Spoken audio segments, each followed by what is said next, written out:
So hello dear student, কেমন আছো? I hope প্রত্যেকে শুধু ভালো না, ভীষণ ভালো আছো। স্ক্রিনের ওপর একটা প্রশ্ন আসছে, তাই না? প্রশ্নটা কি বলেছে দেখো, একটি সংখ্যাকে 37.12% বাড়ালে 33 পাওয়া যায়, সংখ্যাটি হলো। দেখো, সংখ্যাটি আমরা জানি না, জানি না। সংখ্যাটি আমরা ধরে নিচ্ছি এক্স। এক্সটাকে কত বাড়াচ্ছি? এক্স এর সাথে অ্যাড করছি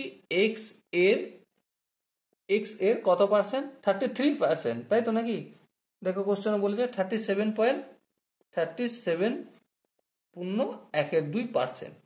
আর এই দুটো যখন করছি তখন কত পাচ্ছি? 33 পাচ্ছি। আলটিমেট কি বলতে চাইছে, একটা সংখ্যা যেটা আমরা জানি না সেটা আমরা কি করেছি, এক্স ধরে নিয়েছি।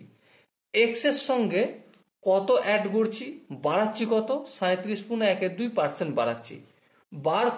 বাড়ালাম মানে অ্যাড করলাম, এই যে যোগ চিহ্ন, সেজন্য। তো কত নাম্বার পেলাম? 33 পেলাম। এখন ব্যাপার হচ্ছে সংখ্যাটি কত বের করতে হবে। ঠিক আছে, তো দেখো ফটাফট করে আনসার করতে শুরু করে দিই। X plus x into 37। এবার এটা যদি একটু ক্যালকুলেশন করি, 7 দুগুণে 14, আর একে 5, 3 দুগুণে 6, একে 7, 75/2। পার্সেন্টেজ চিহ্নটা তুলবো, তাই নিচে বাই 100 হবে, ইকুয়াল টু 33 যেমন হয়। এরপর সিম্পলি আমরা ক্যালকুলেশন করব, লসাগু 200 হবে। এটা 200x প্লাস 75x কত হবে?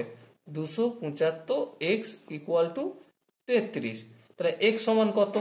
অবভিয়াসলি 33 ইন্টু এই 200টা অপোজিট সাইডে গেলে গুণ হয়ে যাবে, আর এই 275টা নিচে আসবে।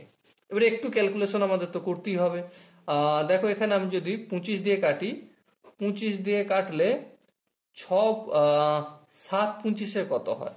দেখো 8 25 কত? 8 25 200, 9 10 11, 11 25 275 হবে। আর এখানে কত হবে? 200, 200 মানে কত? 8 25। ক্লিয়ার? 11 1 11, 3 11 33, তাহলে 3 আসতে কত? 24। তাহলে এক্স এর ভ্যালু কত পেলাম? 24 পেলাম। সো ডিয়ার স্টুডেন্ট, এখানে যে 4টা অপশন আছে তার মধ্যে কোন অপশন ঠিক? অপশন বি হবে আমাদের সঠিক আনসার। আই হোপ এই কোশ্চেনের কনসেপ্টটা প্রত্যেকের বোঝা গেছে। যদি কনসেপ্ট কোনো জায়গায় বুঝতে অসুবিধা থাকে, ডাউট থাকে, কনফিউশন থাকে, কি করতে হবে? কমেন্ট সেকশন রয়েছে, কমেন্টে জানাতে হবে। দেখা হচ্ছে পরবর্তী সেশনে।